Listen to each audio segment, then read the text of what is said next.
wabarakatuh, dan hari ini kita akan membahas bagaimana cara menulis paper di IMK ya. Jadi ini adalah penjelasan untuk UAS. Jadi di sini nanti kita akan membahas 5 hal ya. Dari pertama mencari tempat publish, meskipun kemarin sudah saya bahas, tapi ini saya coba ulangi lagi biar teman-teman lebih paham lagi. Kemudian ada nomor 2 mendownload template gitu ya. Ini kelihatannya simple tapi nanti kita akan coba bahas step by step. Kemudian di nomor 3 nanti ada tentang tool referensi, bisa pakai Mendeley atau Zotero. Kemudian nomor 4 ada isi paper itu kayak gimana sampai nanti submit paper gitu ya. Jadi di sini nanti kita akan coba menggunakan banyak hal gitu ya.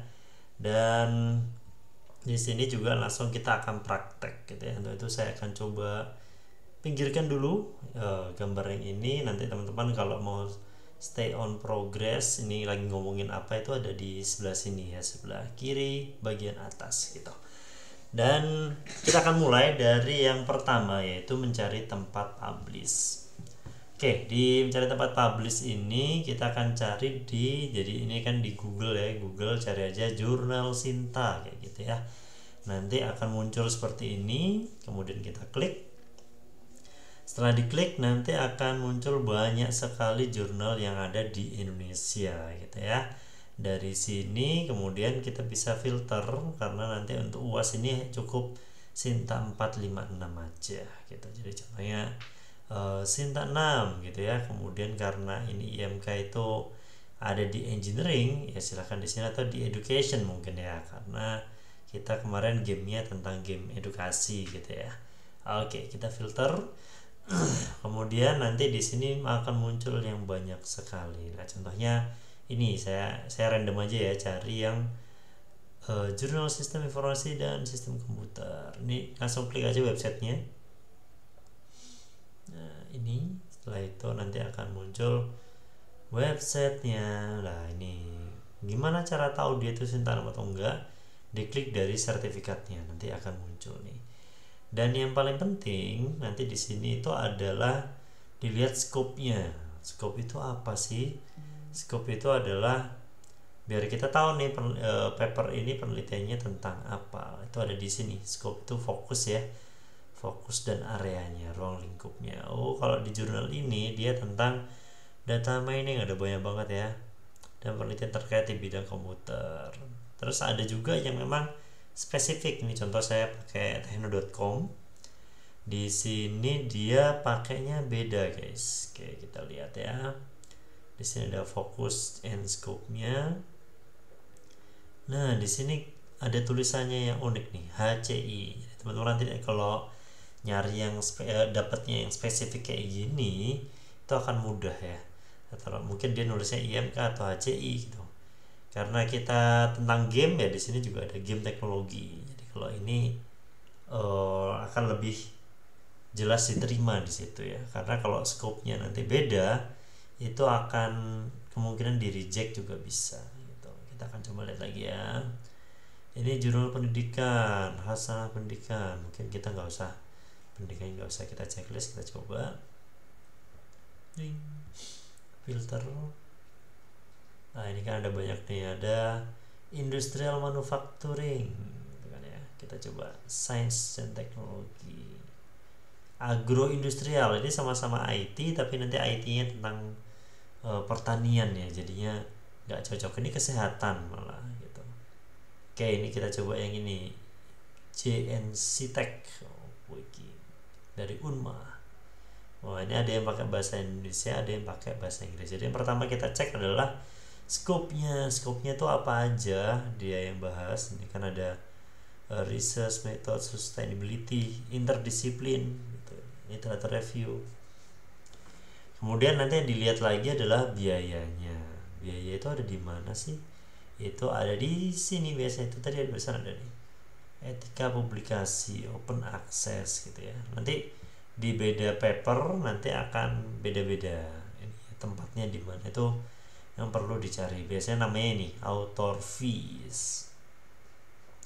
Nah, kalau ini author fees-nya dia pengirimannya 0, tapi kalau sudah diterima baru 600.000 gitu ya. Tapi kalau mau dicetak tambah lagi 300.000.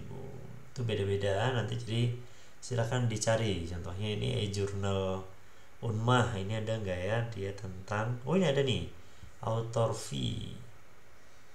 Dia author fee-nya no submission fee, jadi dia gratis ya. Itu yang perlu dilihat. Kemudian yang kedua dilihat adalah durasi terbitnya. Durasi terbitnya berapa? Itu dilihat dari archive-nya.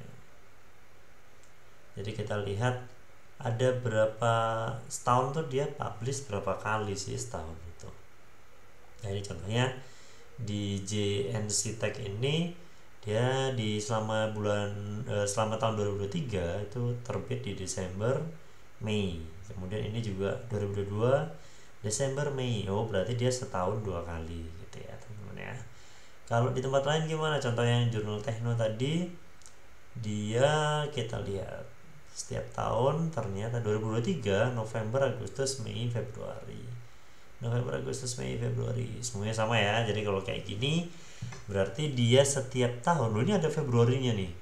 Ini 5 kali. Tapi kita lihat 5 kali juga. Tapi sejak tahun 2022, Februari, Mei, Agustus, November. Berarti 4 kali ya. Setahun 4 kali. Setelah tahu itu kalian coba cari masing-masing satu gitu ya. Jadi kalau satu kelompok ada 3 orang, berarti kalian akan dapat 6 referensi atau 6 tempat yang mau dipublish gitu ya, yang akan disubmit. Setelah itu pilih salah satu aja. Setelah pilih, baru kita masuk ke agenda yang kedua, yaitu mendownload template gitu ya. Contoh kita akan di Edu Elektronika ini. Jadi setiap jurnal itu dia punya template yang berbeda-beda. Ada di mana templatenya? Ini biasanya ada di sini langsung. Download template artikel. Download ya, kita akan coba lihat. Nah, dia udah punya template. Ini seperti ini templatenya. Kalau di Edu Elektronika dia juga ada jurnal template-nya. Kita akan coba bandingkan apa bedanya. Jadi ini meskipun sama-sama jurnal, tapi ternyata template-nya nanti akan berbeda jauh ya teman-teman.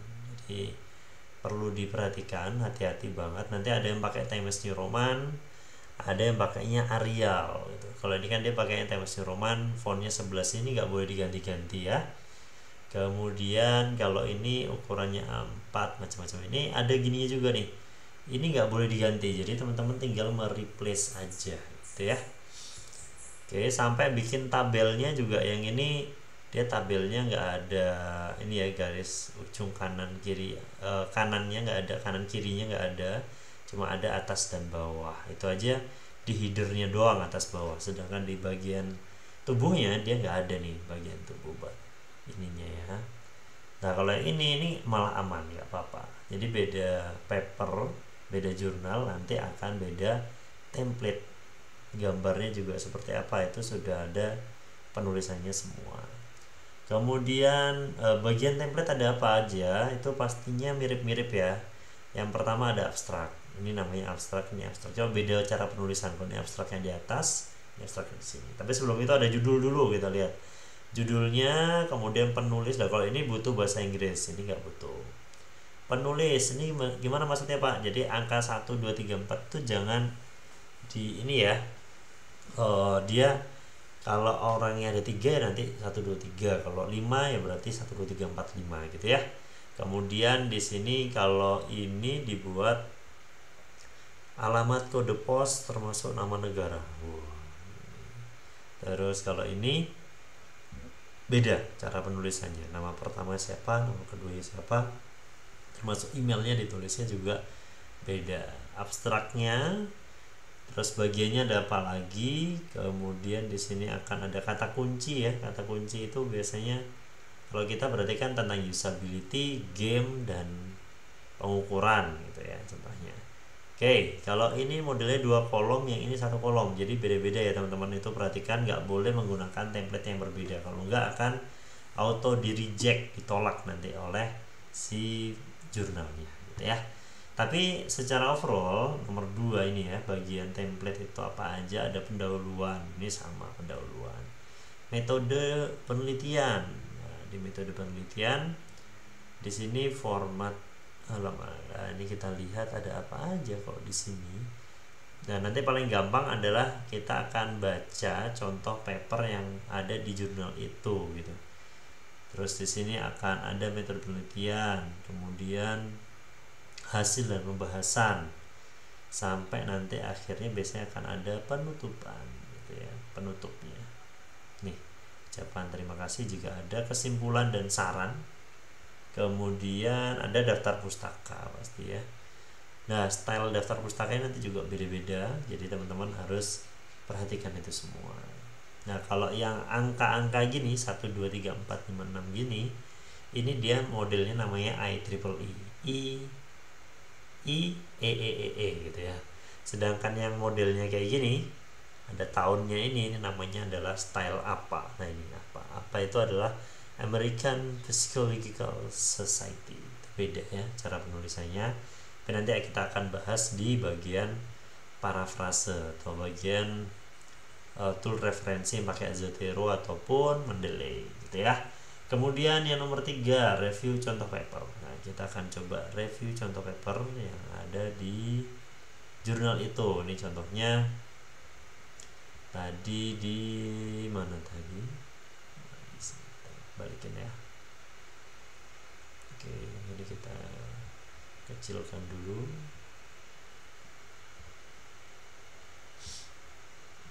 Nah, nanti cara nyari papernya, nyari sampelnya,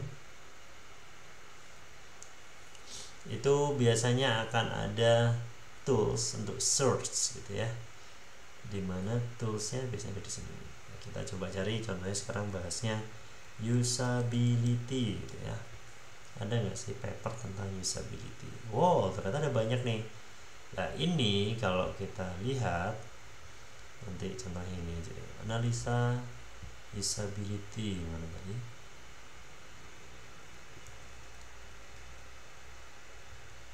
Nah, ini menggunakan metode user center design. Nah, ini kita bisa lihat papernya guys, full paper ini bisa dilihat, dan ini bisa di download, bisa dibaca gitu ya. Nah, kita akan coba lihat ini orang ini aja deh, download dulu.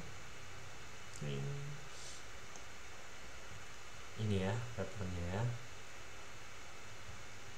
Nah, jadi dari contoh template tadi kemudian ditulis, jadi ini tinggal di replace aja tulisannya ya, nggak usah merubah ukurannya, terus jenis fontnya itu nggak usah, tinggal langsung aja. Contohnya ini analisis usability pada sistem perpustakaan gitu kan. Terus ini versi bahasa Inggrisnya, ini orang-orangnya nih, contohnya ada 5 orang dari mana nih, UIN Sultan Syarif Kasim Riau. Emailnya, email 1, email 2, ini aja ada mahasiswa loh, ini dia mahasiswa dan itu bisa bikin paper guys. Ini singkat 3 lagi. Ini kalau di Amikom sudah jadi ini ya, sudah jadi pengganti skripsi gitu. Oke, isinya yang pertama ada abstrak, kalau yang ini ada abstraknya 2, bahasa Indonesia dan Inggris. Kemudian ini ya, nomor 4, jangan mengubah template. Sekali lagi, jangan mengubah template, dan juga sesuaikan jumlah halamannya. Jadi ada maksimal halaman biasanya ya. Itu nanti dibaca di templatenya, itu akan ada tulisannya maksimal halamannya berapa. Ini kan dia jelasin ya. Jadi pertama, kenapa sih kok harus meneliti tentang tadi informasinya dia. Oh, yang paling penting itu ada user friendly gitu katanya. Terus dia mengenalin tentang ininya, karena kampusnya, karena itu dia tadi judulnya sistem perpustakaan. Ini ada di mana? Ini di kampus dia. Kalau kita berarti kan tentang game, jadi kita akan bahas tentang game itu ada di mana. Terus di sini jangan lupa ada citasinya ya, nanti ya agak 6 udah macam-macam ini citasinya. Kemudian metode penelitian, nah dia isinya apa, karena dia pakai UCD itu dia akhirnya bikin metode tahapannya seperti ini. UCD itu apa? UCD itu isinya ini, perspective, resection, usability gitu ya. Habis itu dia pengumpulan data, dia bikin questionnaire dulu ya. Kalau kita kemarin questionnaire udah saya siapkan, terus dia bikin skala Likert, kemudian diolah datanya pakai rumus ini, baru analisis hasil. Inilah hasilnya gitu ya. Oke, nah ini dia diginiin sampai akhirnya tahu hasilnya yang terbaik itu kayak gimana, diolah gitu ya. Terus baru di prototype, komentar ini sudah diperbaiki, sudah selesai. Dan di bagian akhir ada daftar pustaka. Ini paling aman sebenarnya, minimal 10 ya teman-teman. Nanti kalau bisa lebih nggak apa-apa gitu. Ini contoh. Terus ada contoh lain, ini punya saya 2021 ya, di bulan Mei.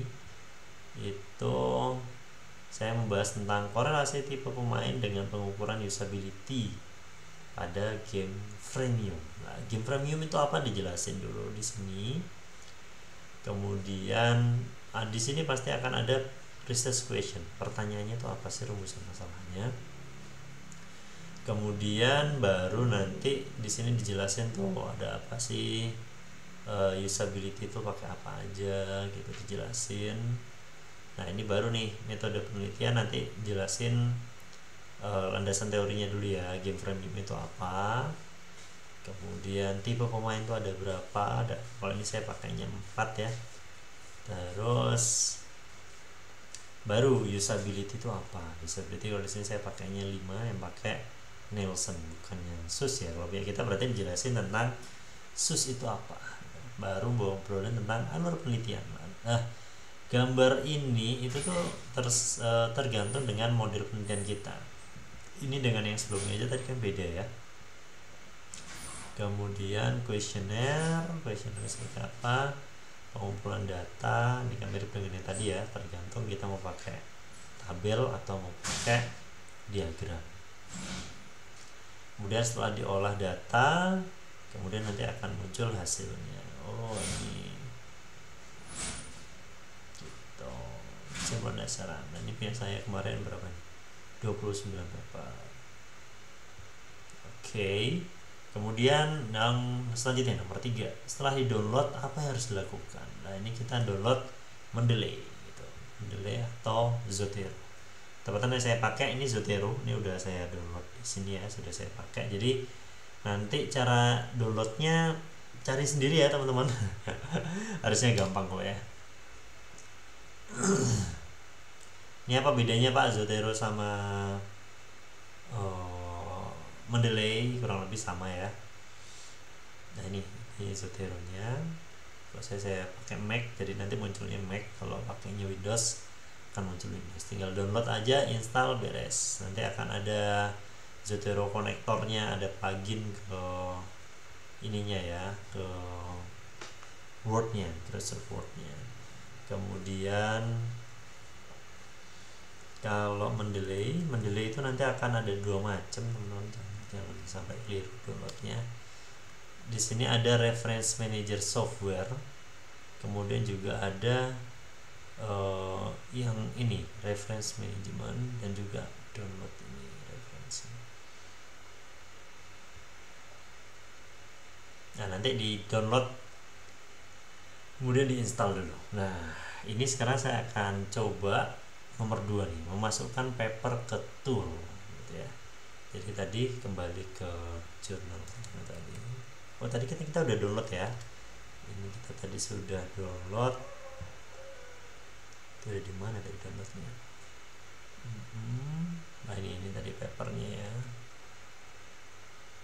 Nah, ini kan user center design. Ini kita akan coba masukkan di sini ya. Analisis usability. Jadi ini kita tarik langsung aja ke Zotero nya. Nah, dia akan proses ya. Kalau seperti ini dia sedang proses Nah, dia nanti munculnya gini. Jadi dia otomatis langsung, oh ini dari tekno.com di tahun 2023. Ini kalau udah muncul kayak gini tuh berarti sedang progress. Kalau ada 20 berarti teman-teman akan narik 20 data kayak gitu ya. Kemudian kita akan coba bikin papernya ya. Mana tadi? Jurnal Tekno.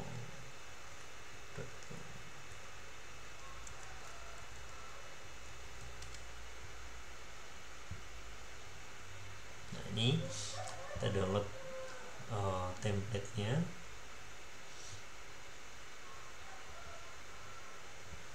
Kita kecilin lagi, download dulu.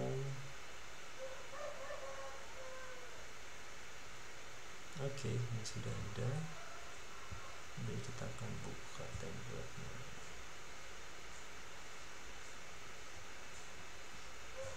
Nah, ini. Oke. Jadi sekali lagi ini nggak perlu dirubah-rubah ya teman-teman. Ini langsung diisi aja. Terus, ya jadi kayak gini ya. Ini contohnya tadi kan pengukuran. Ini karena udah pasti maksimal 12 kata dan ini nggak perlu dirubah. Ini kan berarti dia fontnya Times New Roman 18 gitu ya. Pengukuran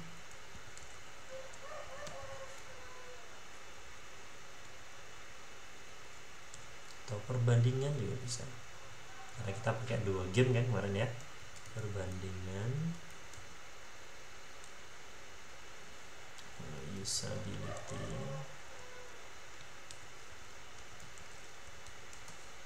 pada game matematika.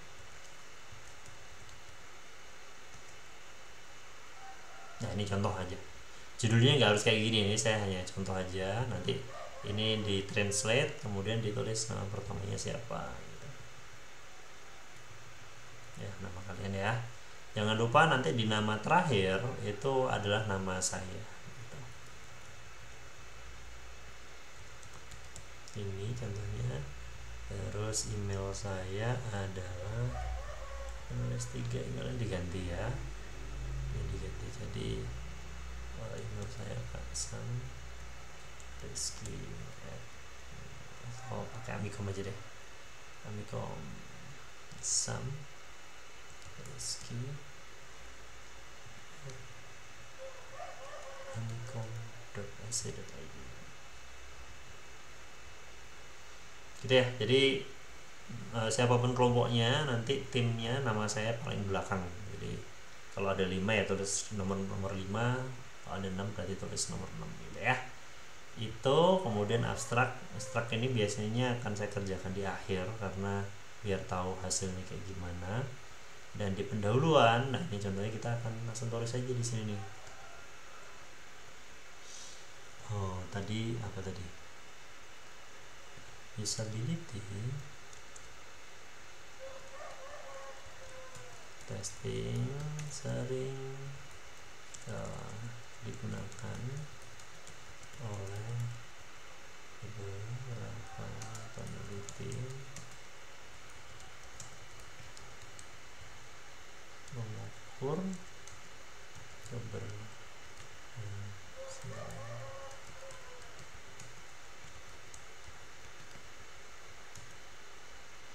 seperti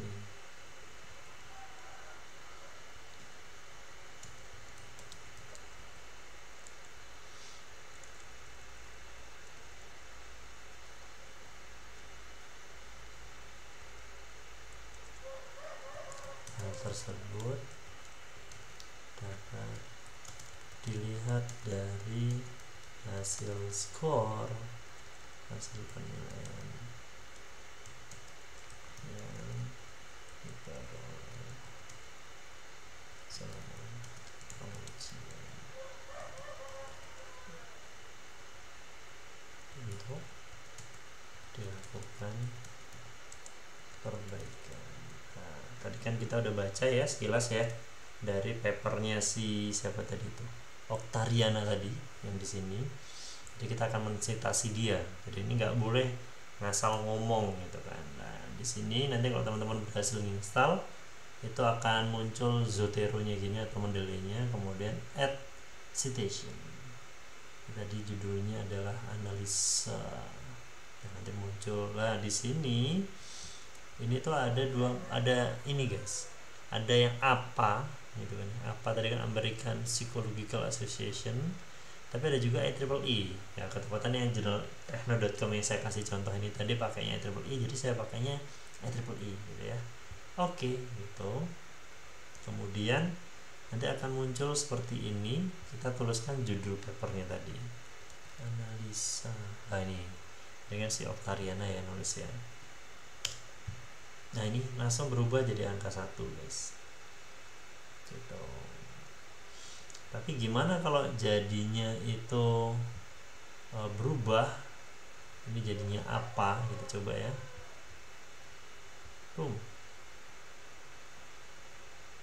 Nah kalau berubah dia otomatis langsung kayak gini guys. Jadi jangan lupa ini di setting ya, di IEEE atau apa tadi.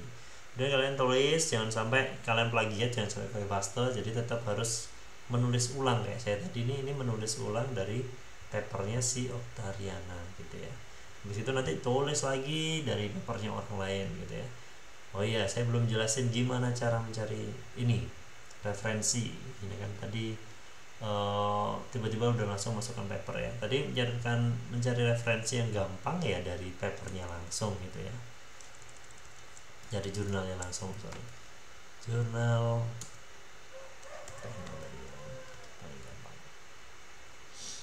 dari sini sebenarnya bisa dicari ya. Tadi cara kata kuncinya usability.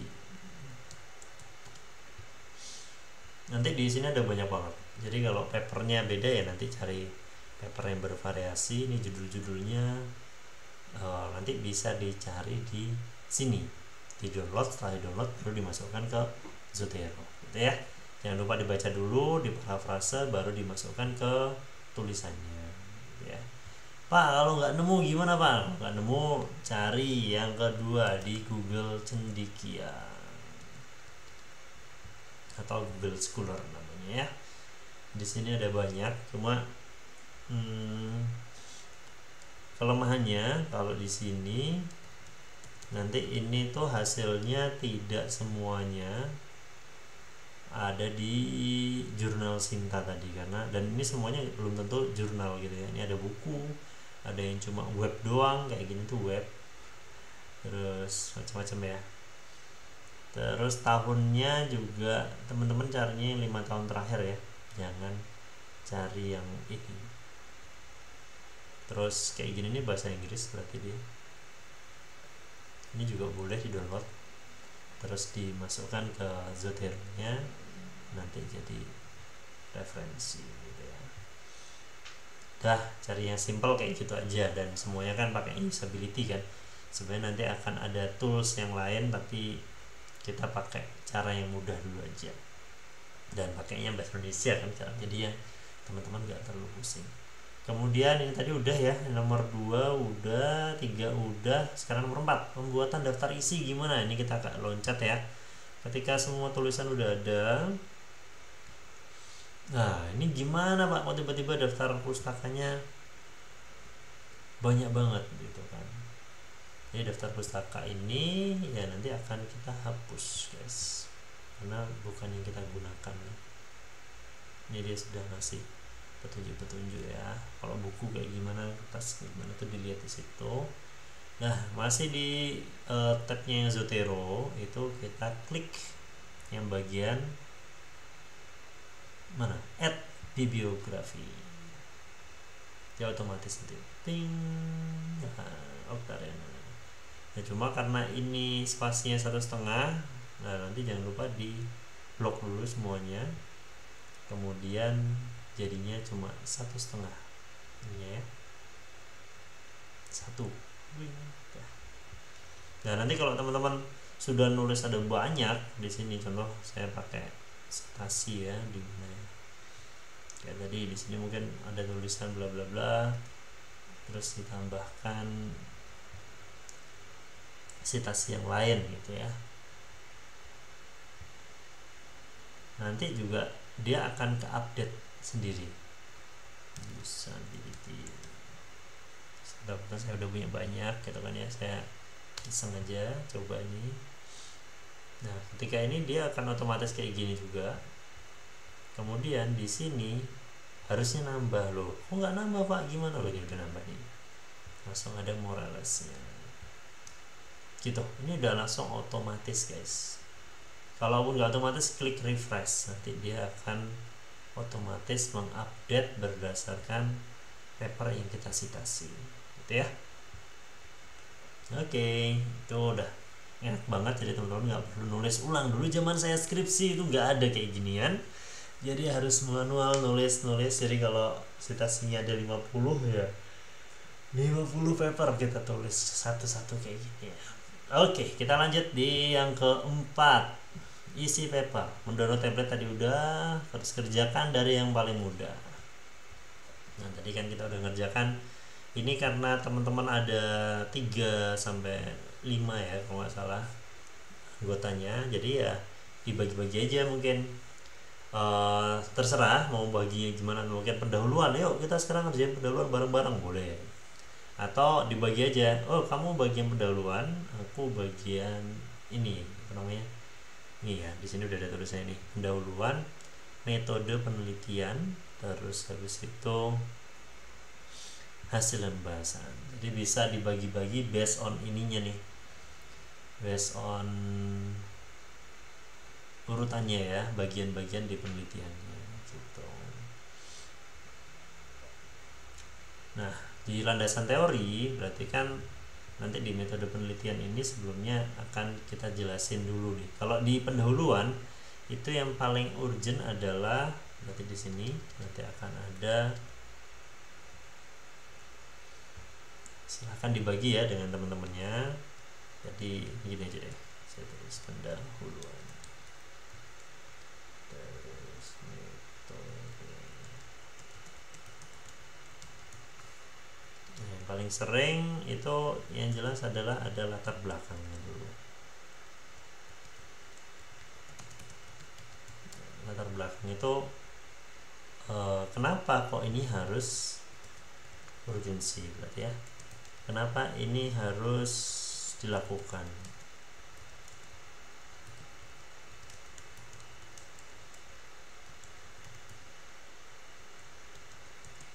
Nah, kalau di game kenapa harus diteliti ya, karena kualitasnya beda-beda nih gitu kan. Terus biar bisa memberikan rekomendasi game yang terbaik itu kayak gimana gitu kan. Habis latar belakang kemudian beri beberapa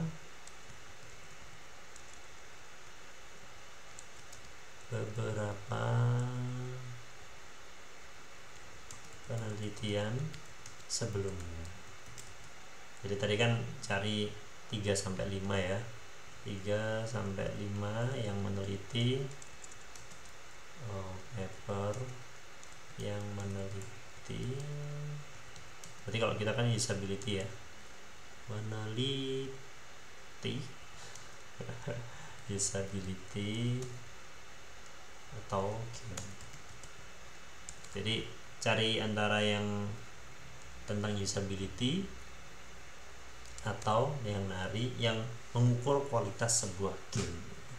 Itu bisa jadikan referensi. Bisa juga pakai punya saya yang tadi di tempat saya di tekno.com tadi itu ada sekitar ada 4 tentang itu, mau disitasi semua juga boleh, dan itu akan menambahkan nilai gitu ya. Kemudian habis itu nanti akan ada rumusan masalah. Nah, rumusan masalah ini biasanya berupa kalimat tanya nih. Contohnya bagaimana perbedaan hasil dari 2 game ya akan diuji tadi gitu ya. Terus atau mungkin bagaimana korelasi, bagaimana komparasi perbedaan, berarti kan kayak gitu.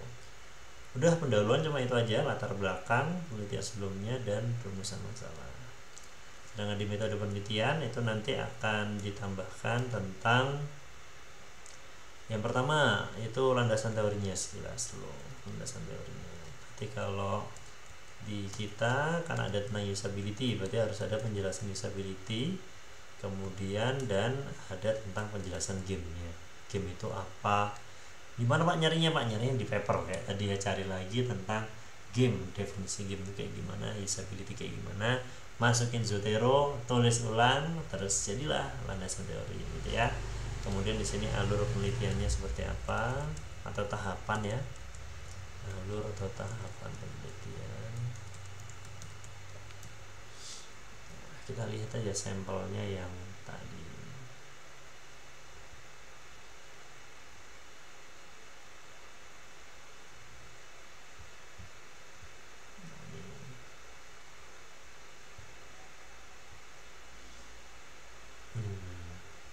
Ini saya pakai ultra wide jadinya biar enak ya bandinginnya.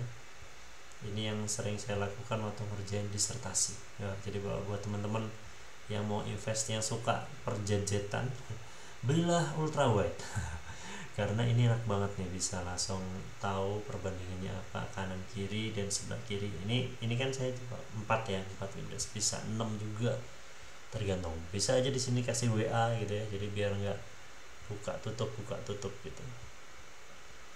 Oke, ini kita lihat metode penelitian. Kalau dia di sini malah penjelasan tentang landasan teori itu di bab 1 dia. Ya, kita coba. Ini bisa dipindah ke sini juga sini. Bisa masalah terakhir. Ini ya. Nah, di sini dia jelasin alur. Nah, baru perancangan, pengumpulan data gitu ya. Perencanaan.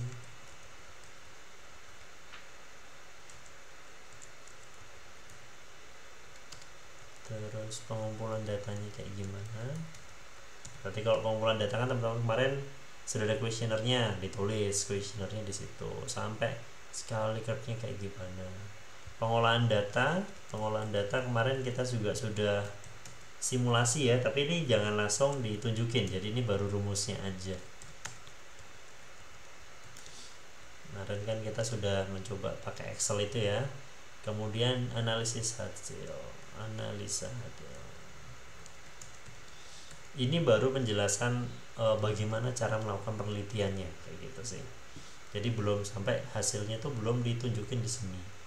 Hasilnya ada di mana Pak? Di hasil dan pembahasan di sini. Bab selanjutnya.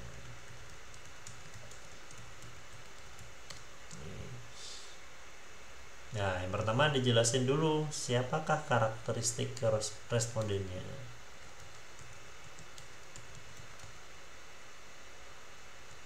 Berarti kalau teman-teman kemarin kan sudah ke SD, itu ada berapa orang sih, yang cewek berapa, yang cowok berapa, yang usianya berapa itu dijelasin.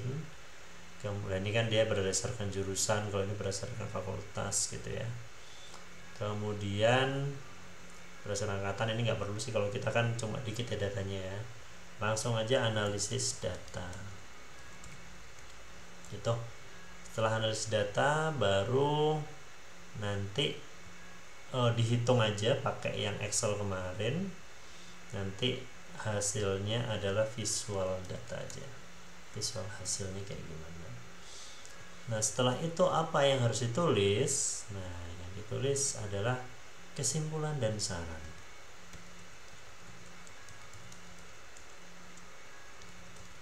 Kesimpulan dan saran ini isinya adalah menjawab ini guys, menjawab rumusan masalah. Jadi kalau rumusan masalah yang cuma satu, contohnya tadi bagaimana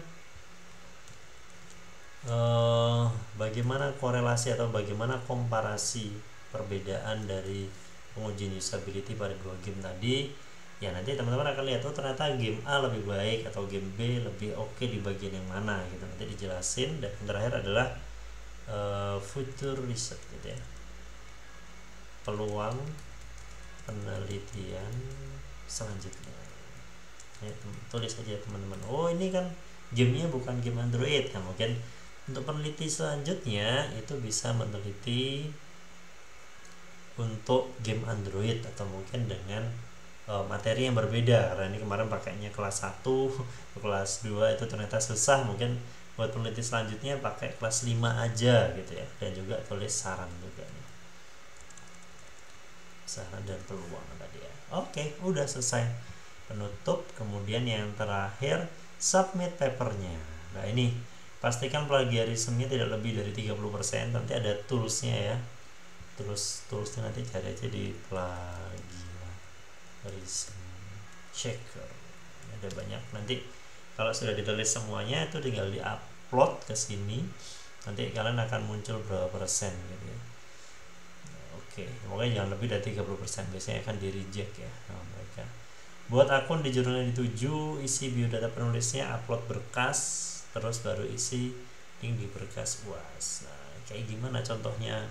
Ini saya sudah login.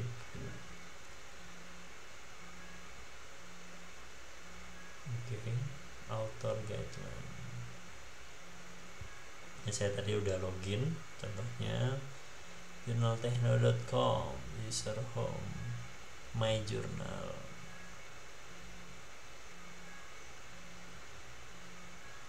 Mana nih my profile? Nah ini yang harus diisi, ini contohnya punya saya ya. Ini udah. Oh, my journalnya nggak keluar nih. Oke, kita login dulu.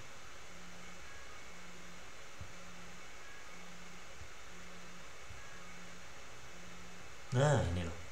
Nanti di sini akan muncul, karena ini saya udah pernah submit di sana ya, jadi sudah ada datanya. Tapi kalau belum ada berarti new.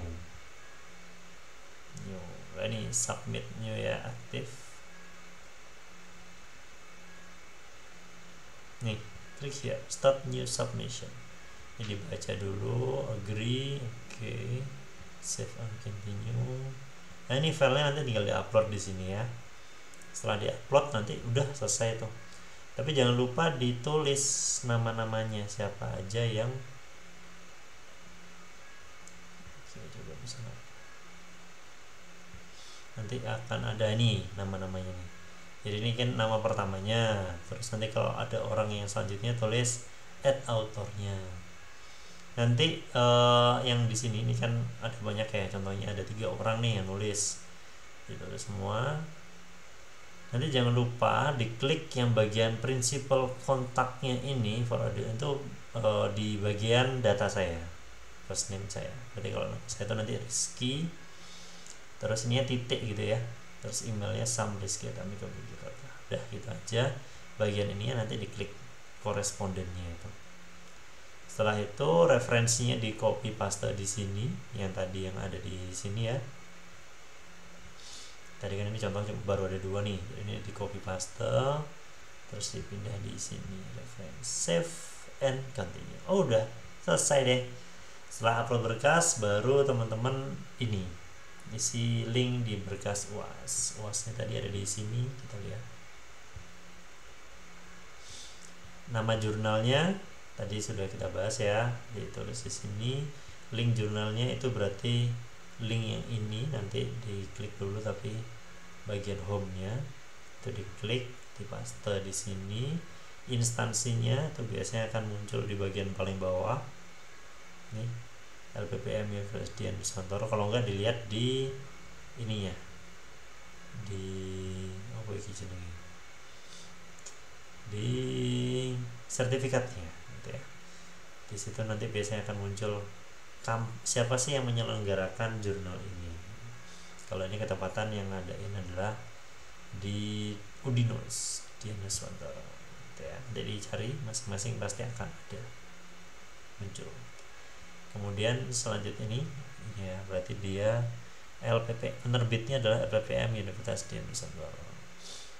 Terus bulan terbitnya tadi udah kita bahas, biaya publikasi. Berarti kalau tadi 4 bulan sekali atau 4 kali dalam setahun. Biaya publikasi tadi 600.000. Terus dikasih linknya. Ini author fee-nya, berarti linknya yang ini di copy, terus dipaste di sini. Terus yang di sini judul papernya, jadi udah kita tulis ya. Contohnya di sini tadi judul papernya apa, di copy, pindah sini. Penulisnya siapa aja, tulis di sini semua. Tanggal submitnya berarti nanti akan ada waktu kita submit itu akan ada tanggalnya, berarti tanggal berapa. Terus screenshot bukti submitnya tadi waktu kita upload papernya itu nanti di screenshot aja di situ. Baru nanti teman-teman akan di screenshot ininya nih. Ini kan ada nih. Oh, ini saya submitnya 2021. Terus submitnya 2022, 2023. Terus link PDF-nya jangan lupa. Jadi diupload ke Drive.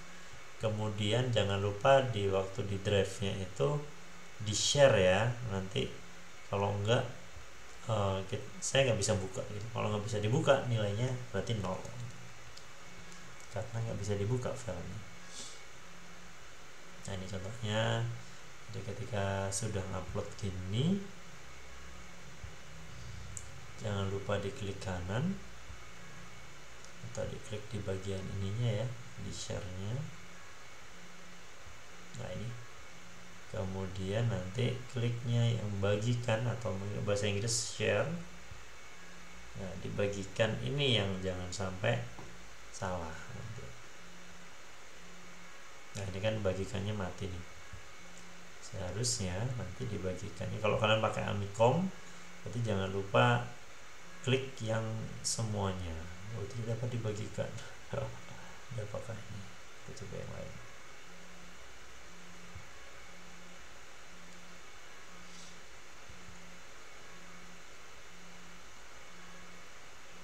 Ya, contohnya ini aja deh.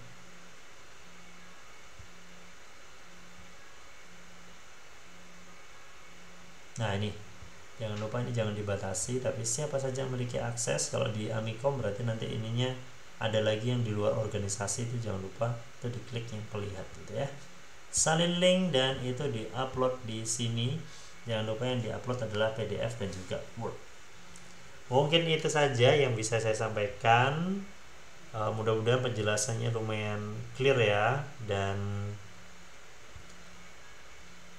ditunggu untuk UASnya. UASnya nanti akan saya setting selesai di ini ya, di minggu terakhir, di hari terakhir banget UAS gitu, biar teman-teman punya waktu untuk ngerjain itu semua. Terima kasih banyak, dan jika ada jarum yang patah maka jangan simpan di dalam peti, dan jika ada kata yang salah maka jangan simpan di dalam hati. Saya Kasam Rizky undur diri. Assalamualaikum warahmatullahi wabarakatuh. Good luck.